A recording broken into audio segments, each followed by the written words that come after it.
아브라함의 아내 사레는 출산하지 못하였고 그에게 한 여종이 있으니 애굽 사람이요 이름은 하갈이라. 하나님께서 아브라함에게 그의 몸에서 날 자가 아브라함의 상속자가 될 것이라고 말씀하셨습니다.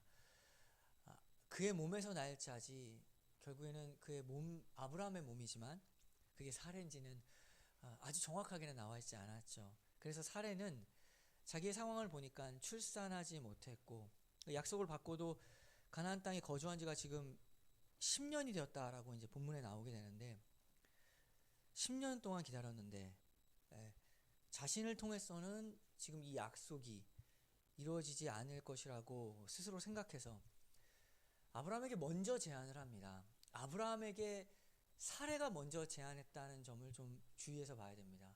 아브라함이 사레에게 말한 게 아니라 사레가 먼저 얘기를 했습니다. 뭐라고 얘기하냐면 창세기 16장 2절을 보면 사레가 아브라함에게 이르되 여호와께서 내 출산을 허락하지 아니하셨으니 원하건대 내 여종에게 들어가라. 내가 혹 그로 말미암아 자녀를 얻을까 하노라 하매 아브라함이 사레의 말을 들으리라. 먼저 제안을 했죠. 나의 여종 하갈과 동침하라는 것입니다. 이때 아브라함의 나이가 85세니까 사라 입장에서는 자기도 물론 지금 가능성이 없지만 남편도 더 늙기 전에 하나님이 약속하신 아들을 낳자. 더 늦기 전에 사라가 이런 제안을 하자 아브라함의 반응이 무엇이냐면 아내 말을 아주 그냥 곧잘 그대로 이제 잘 들었습니다. 그래서 4절을 보면 아브라함이 하갈과 동침하였더니 하갈이 임신함에 그가 자기의 임신함을 알고 그의 여주인을 멸시한지라. 그 말을 바로 듣고 아브라함이 하갈과 동침하였죠. 하갈이 그리고 곧바로 임신하게 되었고 그 일로 인하여 여종인 사레의 여종인 하갈이 그 주인인 사레를 오히려 멸시하게 된 일이 벌어진 것입니다. 우리가 이 사건을 한 번쯤 들어봤을 것입니다. 그런데 이 사건을 그 당시의 문화를 모르고 아브라함이 일부 다처제를 선택해서 이러한 일이 발생하게 했다라고 보기 어려운 것은 그 당시에는 이러한 것이 그 풍습에 어긋나는 일도 아니었습니다. 그 아브라함뿐만 아니라 대부분의 사람들이 다 그 대를 잇기 위해서 이러한 전통을 가지고 있었습니다. 그 당시 문화로서는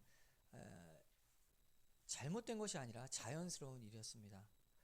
뿐만 아니라 신앙적인 측면에서도 하나님의 언약, 하나님의 뜻을 이루어가는 데 있어서 지금 10년 동안 기다렸으니까 이것이 효과적인 방법이었다라는 것도 그들의 이해에서는 일리가 있었습니다. 그러니까 당시에 이 선택을 한 것은 사람의 상식으로도 문제가 없었고 신앙적으로도 그들이 볼 때 신앙적으로도 하나님의 뜻을 이루어가는 일이 될 것이다. 괜히 가서 하라는 게 아니라 자녀를 준다고 했으니까 하나님의 뜻이 그거니까 그 일을 이루어가는데 도움이 될 것이다 라고 생각해서 아브라함이 이러한 선택을 했습니다. 여기서 한 가지 주의할 점은 아브라함이 이 선택을 한 거, 아내 사레가 제안을 했지만 이 선택을 한 것을 잘 보면 어떤 자기의 정욕이 들어갔거나 어떤 그래서 욕심이 들어가서 하갈을 취한 것이 아니었고 또 아브라함의 입장에서는 내가 기다리고 있지도 않았고 가만히 있었는데 당사자인 아내가 먼저 제안했다라는 점에서 거리낌이 없었던 것입니다. 만약 아브라함이 생각했는데 아내 사레가 이것을 반대했다면 이 일은 성사되지 않았을 것입니다. 하갈을 취하라 라고 아내가 먼저 얘기를 했습니다.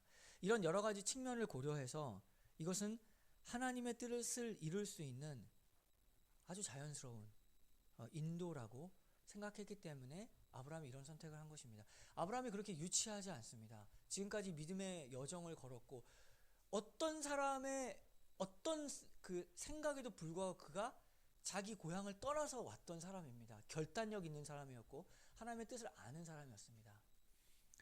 그런데 이제 문제가 발생했죠.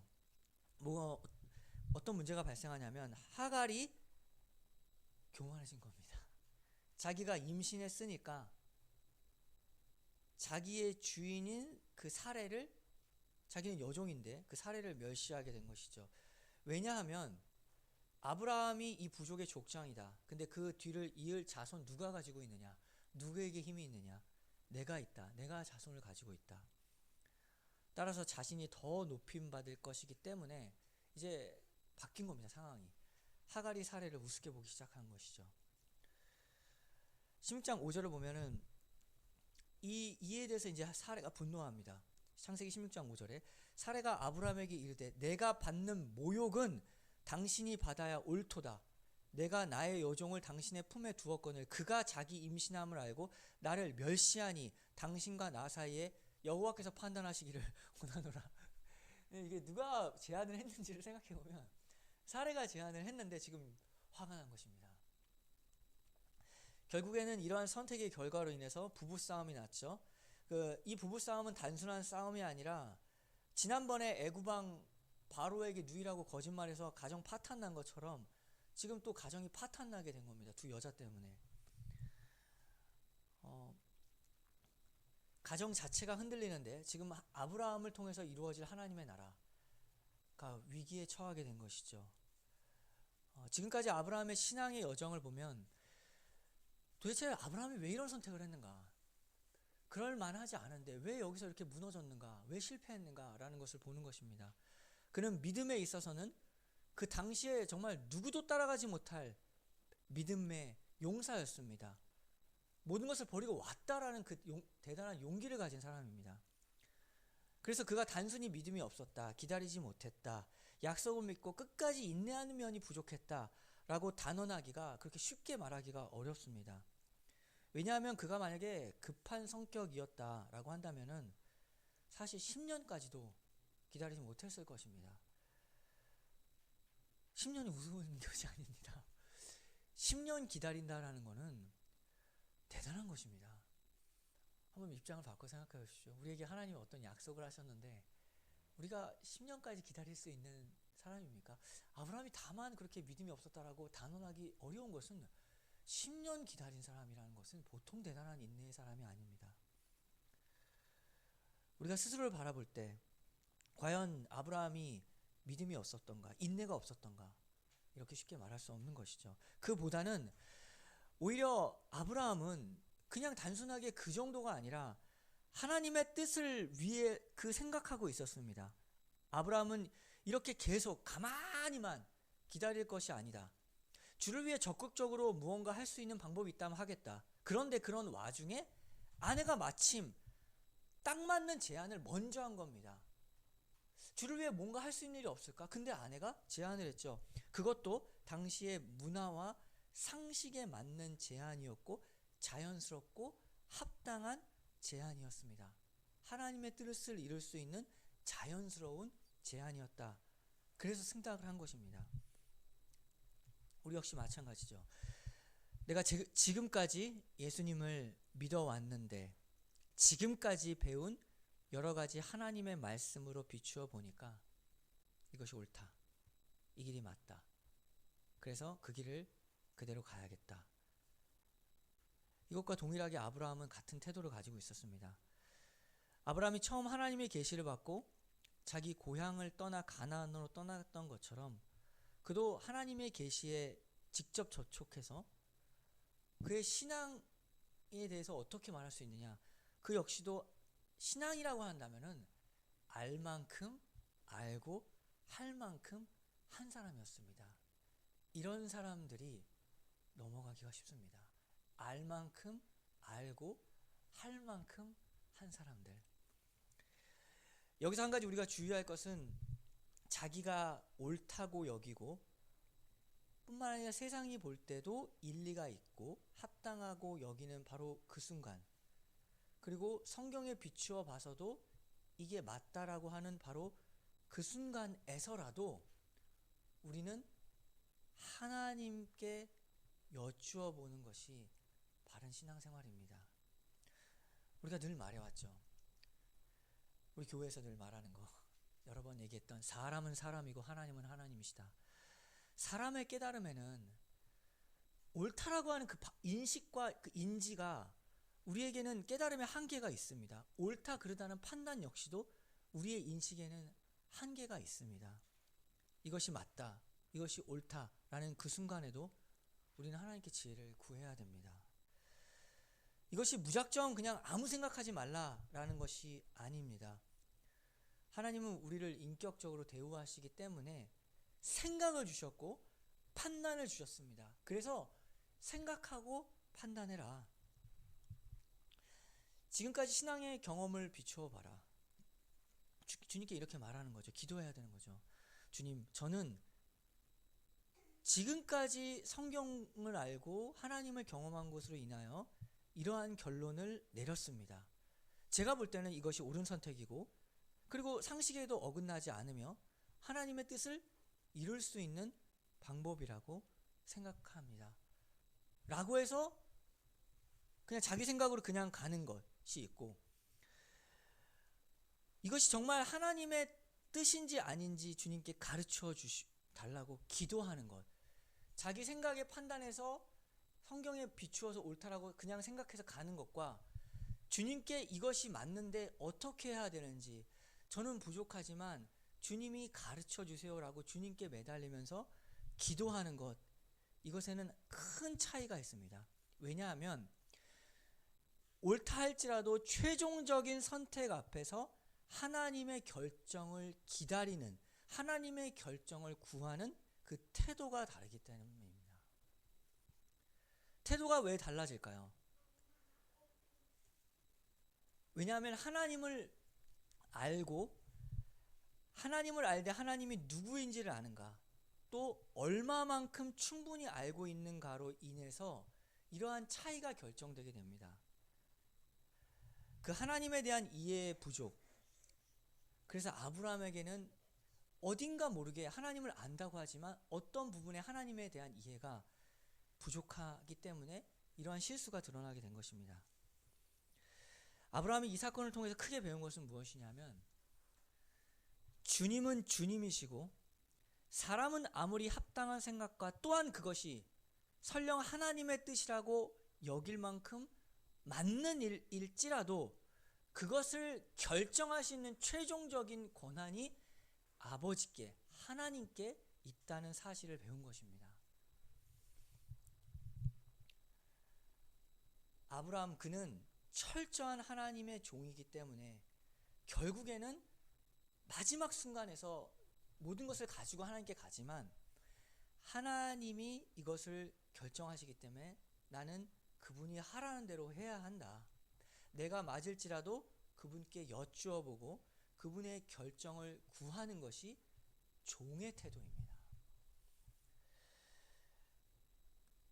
우리가 신앙생활하면서 이런 말들을 종종 듣습니다. 너 어떻게 그렇게 했느냐 했을 때 기도하고 결정했다 라는 말을 종종 하게 되죠. 기도하고 결정한다 라는 것은 정말 다른 얘기입니다. 어떤 결정에 있어서 먼저 그 말이 튀어나오는 사람들이 있습니다. 기도하고 결정했다. 명분을 찾아서 내가 기도하고 결정했기 때문에 이거 하는 거야 라는 말이 아니라 그게 자연스럽게 튀어나오는 사람들이 있습니다. 기도하고 결정했습니다. 그 말은 자기가 철저한 종이라는 인식에서 출발한 말입니다. 하나님에 대한 태도가 다른 것이죠. 주님이 결정권자이기 때문에 나는 당연히 그분께 물어봐야 되고 종의 마음으로 기도해야 된다라는 것을 아는 사람의 표현입니다. 물론 다른 사람들은 그 말 보고 다 기도 안 하고 결정한 사람은 없어 이렇게 비웃을지도 모릅니다. 그럴 수도 있습니다. 그러나 자기 자신은 확신해야 되는 거죠. 하나님께 기도하고 결정한 것에 대해서 다른 사람이 다 이해하지 못할지라도, 그리고 굳이 뭐 다 말할 필요도 없습니다. 그 얘기를 다 할 필요도 없습니다. 어차피 사람은 한계가 있기 때문에, 인식의 한계가 있기 때문에 어차피 모릅니다.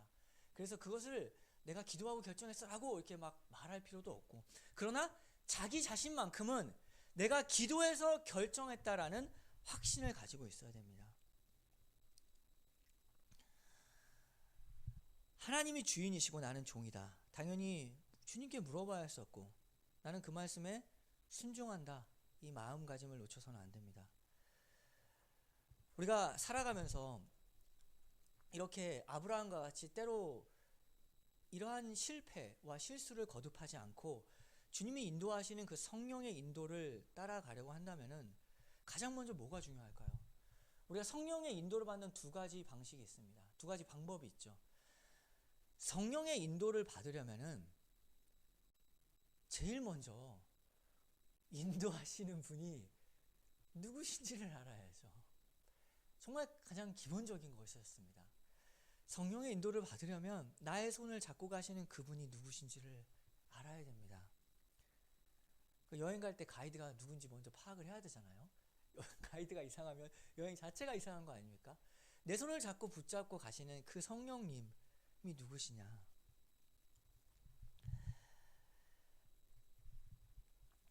성령의 인도를 받기 위해서 성령이 누구시냐, 하나님이 누구시냐, 구약과 신약을 통틀어서 하나님에 대해서 가장 큰 말이 무엇이냐면 이것을 꼭 기억하십시오. 구약에서는 끊임없이 가리키는 하나님이 누구시다, 신약에서 끊임없이 가리키는 하나님이 누구시다 라는 가장 큰 말은 하나님은 주님이시다는 말입니다. 이것을 구약이 끊임없이 가르칩니다. 한마디로 하나님이 누구시냐라고 말한다면 하나님의 그 위치가, 하나님은 주님이시다, 주인이시다라는 말입니다. 히브리어로 주인이라는 말에는 두 가지가 있습니다. 바알도 주인이라는 뜻입니다. 바알이라는 말 자체가 우상이라는 뜻이 아니고 바알은 주인이라는 뜻입니다. 그 말 자체가 잘못된 게 아닙니다. 근데 바알은 그 뜻이 뭐냐면 소유자로서의 주인입니다. 소유하는 주인입니다. 그런데 반면에 아도나이가 있죠. 우리가 아도나이, 주님이라고 부르는 아도나이는 그 뜻이 소유한다라는 의미보다, 그것도 포함되어 있지만 더 강조하는 것은 통치하고 다스리시는 주인이다. 그래서 우리는 하나님을 가리켜서 아도나이, 주님이라고 부릅니다. 구약은 하나님에 대해서 소유자로서의 그런 면보다는 통치하시고 다스리시는 주인으로서 하나님을 가르칩니다. 이것이 신약에 있어서는 하나님의 나라, 하나님의 통치로 이어지는 것입니다. 성령의 인도를 받기 위해서는 두 가지 조건이 있다고 했죠. 첫째가 예수님을 철저하게 나의 삶의 모든 영역에서 주인으로 섬겨야 합니다. 성령의 인도를 받으려면 그 성령의 인도를 받는 성령님, 예수님, 하나님이 누구시냐, 주인이다 라는 것을 아는 것부터 시작하는 것입니다. 갈라디아서 2장 20절이죠. 내가 그리스도와 함께 십자가에 못 박혔나니 그런즉 이제는 내가 사는 것이 아니요 오직 내 안에 그리스도께서 사시는 것이라. 어떻게 사시냐고요? 내가 사는 것이 아니라 내가 주인된 나의 삶에서 이제는 그리스도께서 나의 삶의 주인으로 살아가는 겁니다. 이제는 내가 사는 것이 아니다. 내 안에 그리스도께서 나의 일생 전부를 맡길 수 있는 주인으로서 살아가신다. 주님이 되셔야만 주님의 인도를 받을 수가 있습니다. 이것부터 해결되지 않으면 인도하는 사람 자체가 주님이 아니라 나기 때문에 인도를 받을 수가 없는 것입니다. 끊임없이 말하죠. 성경에서 옛사람을 벗어버리라, 새사람을 입어라. 옛사람과 새사람의 결정적 차이가 무엇입니까? 주인의 문제입니다. 옛사람은 죄의 종이었고, 옛사람은 죄의 종의 상태였고, 지금은 예수 그리스도가 주인인 삶이죠. 이 차이를 극명하게 알았던 사람이 있습니다. 그래서 이 극심한 차이, 옛사람과 새사람의 극심한 차이를 봤기 때문에 눈이 멀어버린 사람이 있죠. 바로 사도 바울이었습니다. 다메섹 도상에서 어둠과 빛, 예수 그리스도를 만나기 전의 삶과 예수 그리스도를 만난 삶이 너무나 달라졌기 때문에 옛사람과 새사람의 그 극명한 차이가 빛과 어둠의 차이 너무나 다르기 때문에 그가 잠깐 그리스도를 보고 눈을 잃어버렸던 것과 마찬가지입니다. 가장 잘 알고 있죠, 바울이. 그래서 이렇게 말합니다. 로마서 6장 17절에 보면 하나님께 감사하리로다.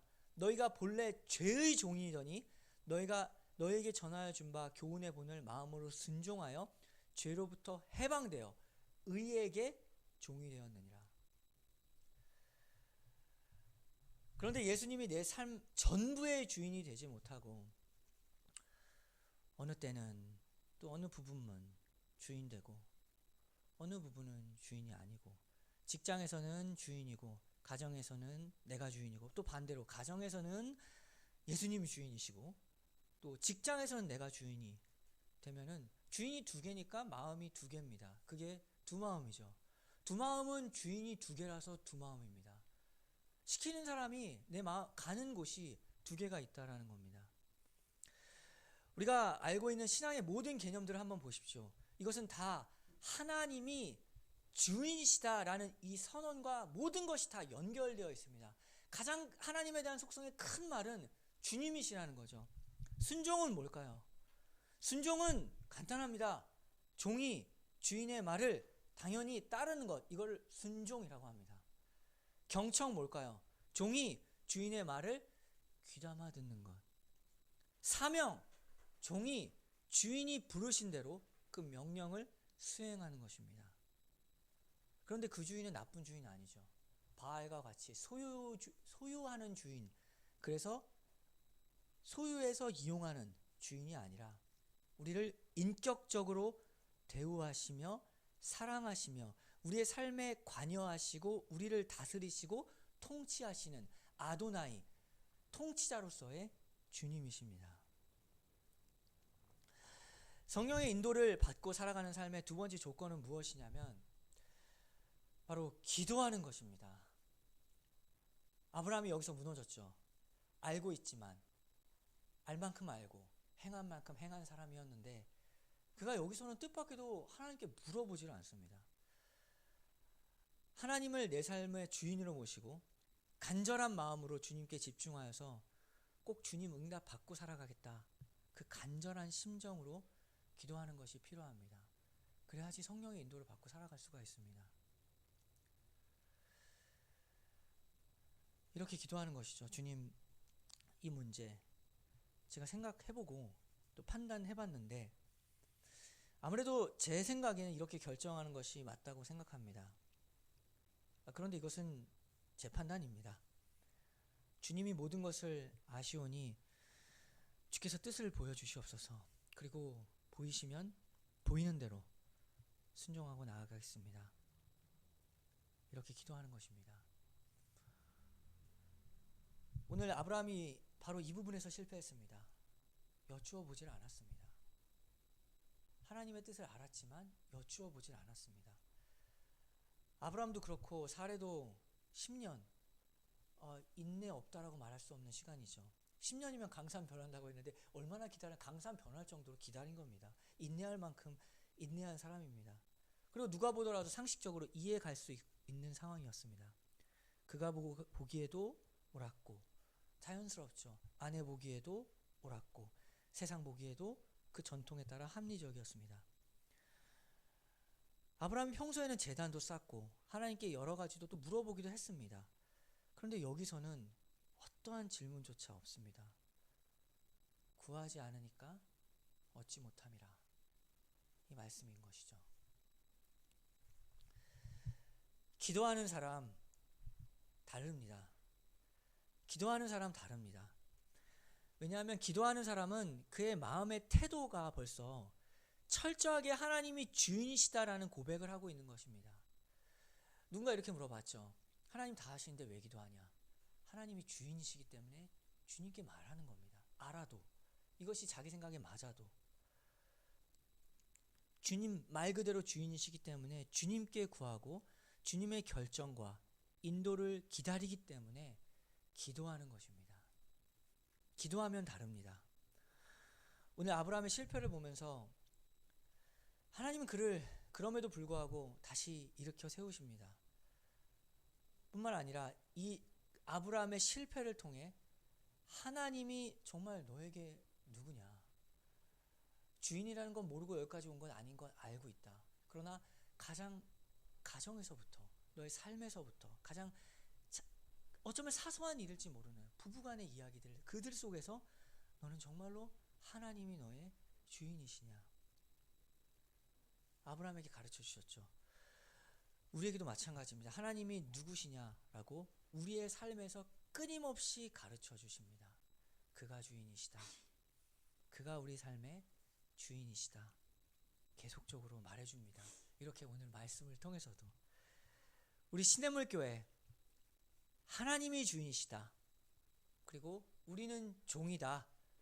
이 사실을 더욱 확고히 어떤 부분도 예외 없이 나의 모든 전부가 하나님이 주인이시다. 그리고 그 모든 일에 있어서 기도하는 하나님의 자녀로 살아가기를 바랍니다. 야고보서 1장 5절입니다. 너희 중에 누구든지 지혜가 부족하거든 모든 사람에게 후히 주시고 꾸짖지 아니하시는 하나님께 구하라. 그리하면 주시리라. 이것이 하나님의 약속입니다. 부족하면 부족한 대로 주께서 가르쳐 주십니다. 연약하면 연약한 대로 주님이 힘을 주십니다. 하나님이 우리를 다스리신다. 통치하신다. 그가 만물을 통치하시기에 우리는 그에게 마음껏 주님께 모든 것을 맡기고 기도한다. 이렇게 기도할 때 주께서 응답하신다, 주신다 라는 것을 믿고 걸어가는 우리 시냇물 교회 되기를 기도합니다. 함께 기도하겠습니다.